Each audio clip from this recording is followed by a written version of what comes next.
Hi everyone. Now that Poseidon is available in Star Wars in the EU server, I decided to do an updated tier list to talk about kind of the state of all of the different knights and who are, some of the more stronger knights in the current meta.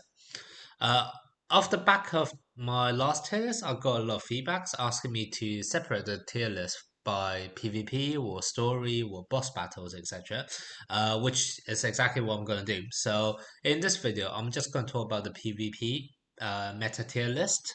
And I will be doing another one on the story mode and others in the future. So do keep an eye out for that. All right, so now let's just go straight into PvP. In PvP, obviously you have the strong knights who are just very good, but there's also the concept of meta, which is knights who will be played a lot. Now, if you think about in your arena, you don't actually know who will be attacking into you, so sometimes you want to pick meta knights who are really strong, but also you may want to prepare yourself for some counter picks because you know exactly who are the most popular knights that your friends or your others in your server will be playing, and therefore you can try to counter pick and protect yourself against their attacks, etc. And that's kind of how I am gonna group my tier list. At the start, at the top, you have meta. So those are characters who are very strong. They will probably be played everywhere. And then you have the next one, kind of meta support. Those are very nice with very good synergy with those meta knights. So you will also see them being played a lot in their team of five, etc. And then you have the counter picks. Here are knights that maybe you probably wouldn't pick, or they don't normally see too much action normally. However, because of the way the meta is evolving, they're actually very useful in the current state of the game. Then we move down to generalists, who are still very good knights, but they don't really have too much synergy with the meta knights, and they may not necessarily be able to do too well against meta knight, even though they're very strong. But they not may be able to do as well as they could have done in the current state of the game. And then we have some non-meta formations, which are knights that they are okay. They are normally part of some very specific formation or lineup. However, those lineup are not as strong as the current meta teams, and that's kind of why you see them play very little as well. And finally, we'll have the sideline who are nice, who I believe are just not really cut out for the current state of the game. They will probably hardly ever see any daylight outside of your box, so don't worry too much about those ones. Okay, so what is the meta exactly?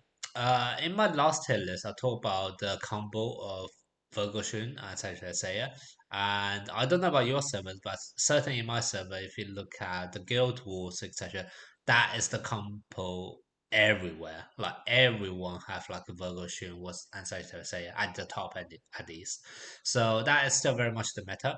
Now with Poseidon being released, he doesn't really counter Seiya and Virgo Shun, because even though he has this ability to bounce off damage at the start of the game, which both Seiya and Virgo Shun do, the really tricky thing is that, mainly for Sagittarius anyway, is that Sagittarius being an Assassin Knight, there's the Land of Trial bonuses for Assassin Knights, which is he gets a shield at the start of the battle. So he won't actually be affected by the bounce damage.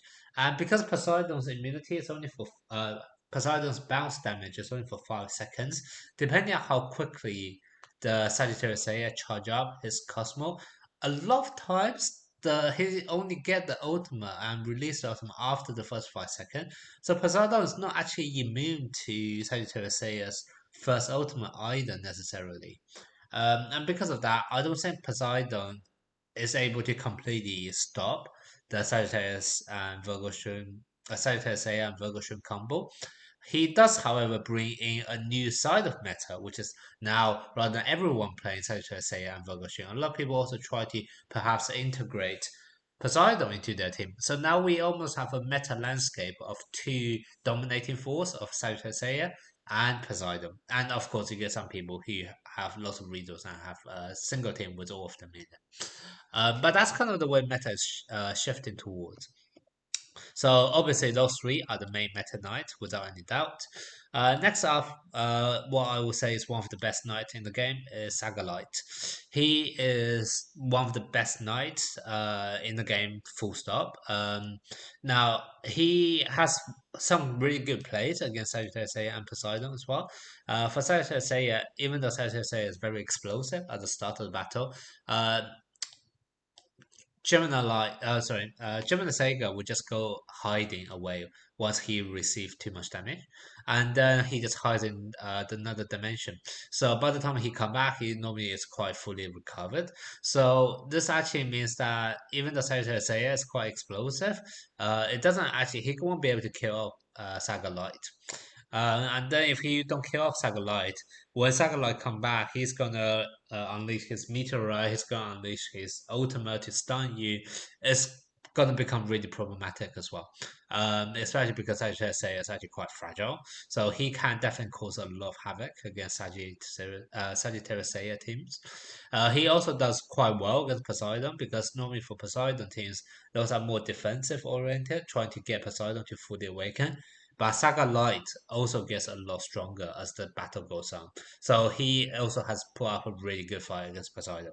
And that's why he's probably still one of the, a meta knight that you probably see quite often at the top. Then we have three knights, who are just by nature really good knights. So you have Sirius, Hana, Styrian, Aris Mu, etc. They are all very nicely fitting in the meta team of Sagittarius and meta team for Poseidon as well. It goes really well with Sagittarius and Virgo Shun because they're Earth and Fire Knight, and they really help to buff up how much damage Sagittarius can unleash. I did Sirius and how that Styrian do that because they inflict buff on Sagittarius and Sagittarius gets even stronger when he has more buffs. Aris Mu doesn't quite do that, but what Aris Mu is able to do is if you have a mirror match between Virgo Shun and Sagittarius, Aris Mu's Crystal Wall is normally the one that's able to allow you to recover from the enemy Sagittarius and Virgo Shun. So in a mirror fight, Aris Mu is really important. Or just in general, if you need to defend against Sagittarius and Virgo Shun in kind of in a passive position, then Aris Mu is probably one of the best healers for that. They also obviously goes really well with Poseidon because, like I said, Poseidon's formations normally try to make the battle goes longer so that he can fully awaken. All three of them are kind of those defensive supports, so that goes really nicely with Poseidon.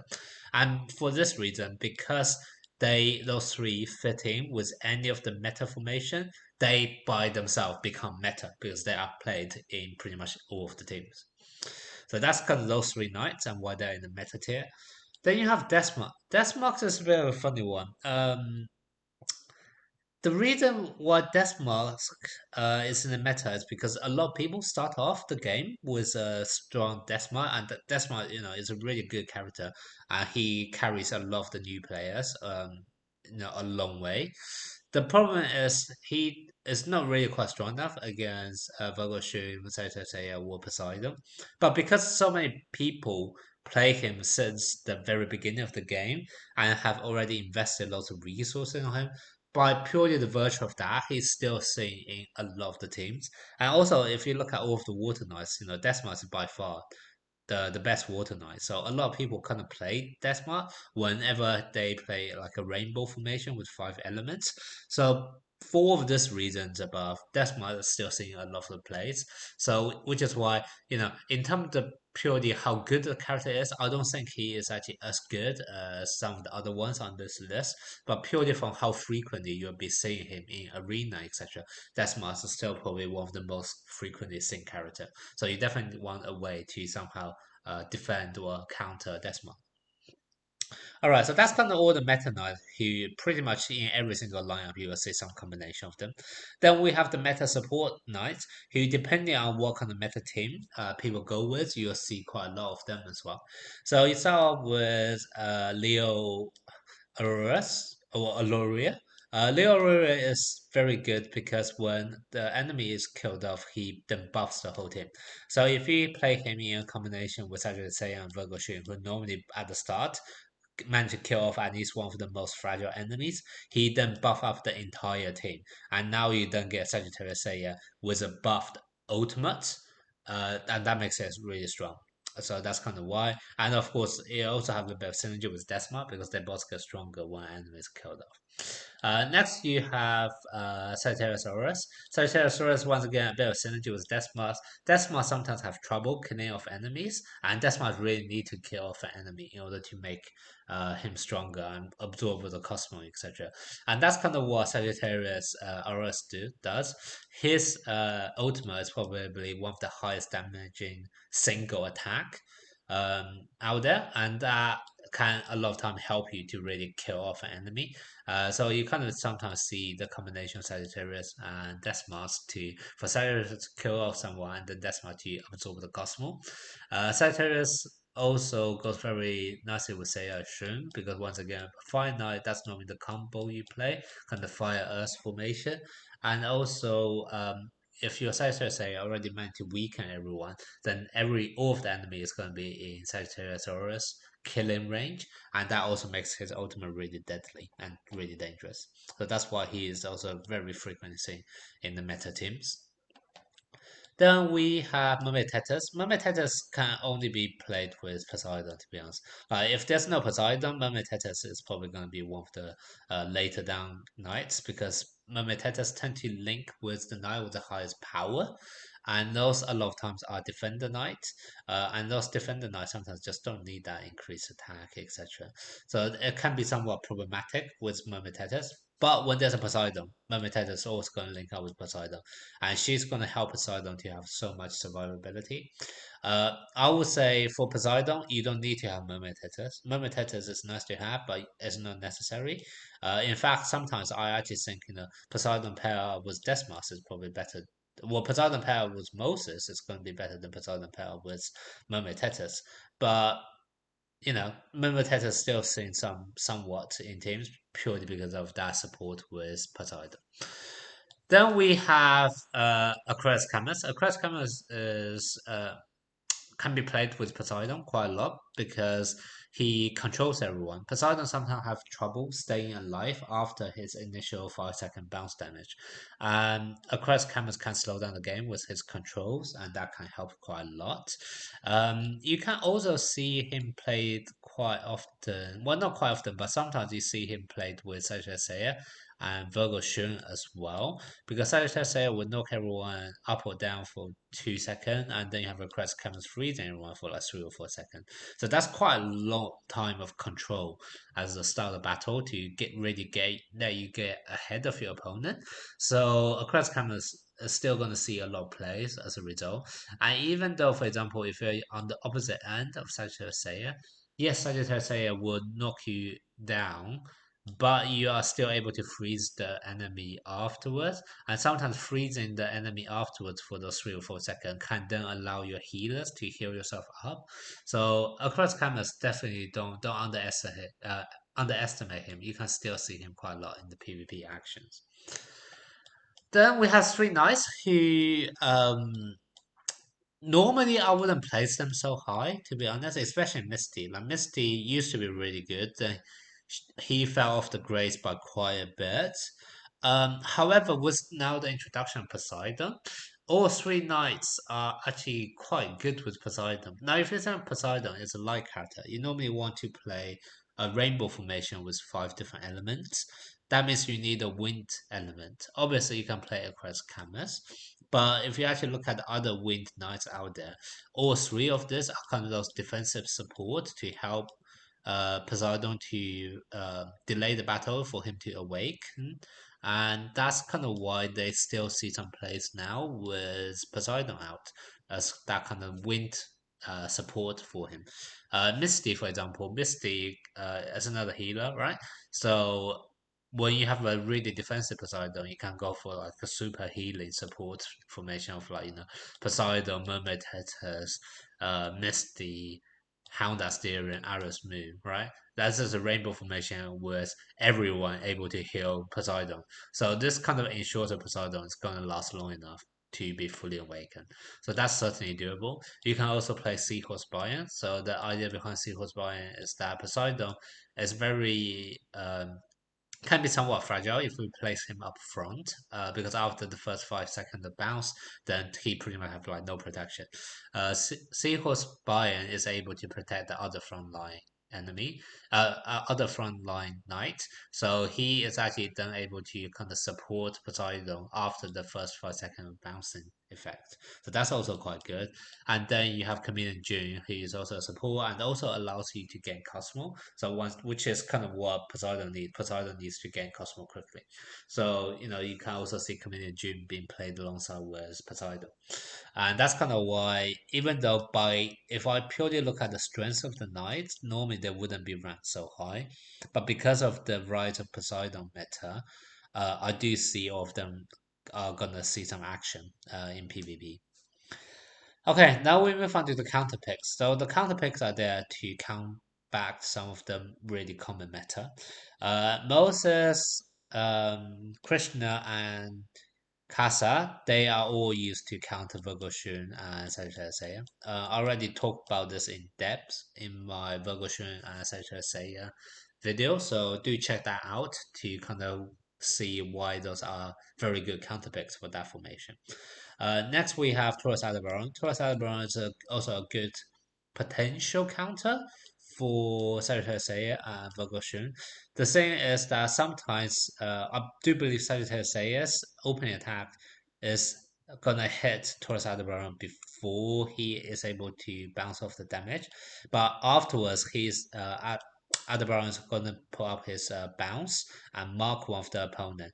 And a lot of time it's gonna be the enemy Sagittarius Seiya or Virgo Shun. And by the time Sagittarius Seiya reaches his ultimate and wipe out Taurus Aldebaran is going to take down one of the Sagittarius Seiya or Virgo Shun with him, and therefore breaking that combo. So that's kind of why Taurus Aldebaran is going to be somewhat useful against this meta team, and that's kind of why he's a good counter pick. Next, we have Sorrento. Sorrento is a good counter pick for Poseidon, because Sorrento basically is able to prevent the enemy gaining Cosmo and later on even stealing their Cosmo gains. Poseidon gets Cosmo really quickly once he awakens his first level, so that actually means your Sorrento can steal Cosmo quite quickly as well. And because Poseidon needs Cosmo to be fully awakened, the fact that Sorrento can seal off his Cosmo makes him a bit of an interesting counter pick against Poseidon. He can also fare good against Sagittarius and Virgo Shun because he's actually quite bulky, so he's definitely able to withstand the first attack from them. So he is in the current meta. He is good against Poseidon and he's okay against your Sagittarius. So that's kind of why he's also a solid counter pick. Next we have Aphrodite, Perseus Aphrodite. Perseus Aphrodite is a counter pick for Poseidon once again, um, because the poison damage is actually quite nice against Poseidon. One of the main strengths of Poseidon is the fact that he is going to fully awake, and then full constellation, which is really when he really shines, is that he's able to release his thunder to zap away people's Cosmo. The same with Aphrodite is that he doesn't need Cosmo, he just poisons everyone and deal damage through poisoning. So he's actually pretty good against Poseidon because of that. Uh, Being a water knight, even though he's really fragile, but being a water knight, he does get elemental advantage against Sagittarius Seiya. So sometimes I do believe he can survive the first attack of Sagittarius Seiya as well. So he is not going to be too bad against Sagittarius Seiya and Virgo Shin. So that's why I would probably also put him on the kind of the counter pick tier.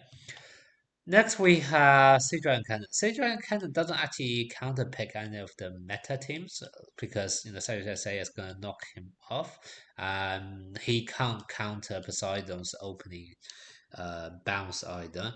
So he's not a counter pick for the meta team, but he is just a good counter pick in general. For example, if the enemy have a Camus or some kind of other knights that you really want to prevent them to use some kind of skill. So I do think like he is still in a good solid counter pick tier, just not against the meta teams. That's kind of why I actually left him at the end of the counter picks. Of course, like I said, this is in PvP. In story mode, this is going to be totally different. But this is the PvP, and that's kind of why he's only kind of in this tier and at the very end of this tier. Next, we have the generalist. There's not too much to talk about them. They are just very solid characters. They do okay against the meta teams because they're all somewhat bulky. At least the first three, they're quite bulky. And they also are quite strong by themselves. So that's kind of why you can't go wrong with them. They don't really play into the meta. They don't really counter the meta. But if you need to fill in your second or third team, they're not bad choices at all. Um, Evil Sega is actually quite interesting. Evil Sega, you may see a lot of Evil Sega, because Evil Sega is one of the old school meta team alongside with Desma. Um, However, I am gonna put Evil Sega in generalist rather than in meta, even though you do see him a lot. And the main reason is that I really want to differentiate the fact that if you need to pick a light and dark character, you definitely want Saga Light. Like Evil Sega, I don't think he is in the same OP position as he is now. He's just way too fragile against both Poseidon and against Seiya. So even though he is actually still seeing a lot in a lot of the teams, I just want to tell you guys, don't invest too much in him because he is definitely not at one of the top tiers anymore. All right. Next we have the non-meta formations. The non-meta formations, they are, you have Oppressed Hugo and Kraken Isaac. Those are used for a freezing formation, which is quite strong. It's a really control-driven formation. But they're too fragile against Sagittarius Seiya. So I don't think they will see much play right now. They do okay with Poseidon. They don't really counter Poseidon though, which is why, I'm just gonna keep them here. You don't see them too much in PvP. Babel is quite interesting one. You can play like a burning formation with Leo Iki and Babel, which is quite interesting. But also Babel do okay with Poseidon, from what I have heard. I haven't actually seen it in action, but from what I have heard, the burning effect is actually quite effective against Poseidon. Like in a similar way how poisoning from Aphrodite is able to do well against Poseidon. I heard burning from Babel is also a pretty good choice to counter Poseidon.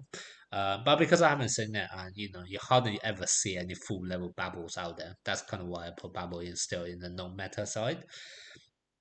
Then you have Capricorn Shura and Mirror. They're both good, nice.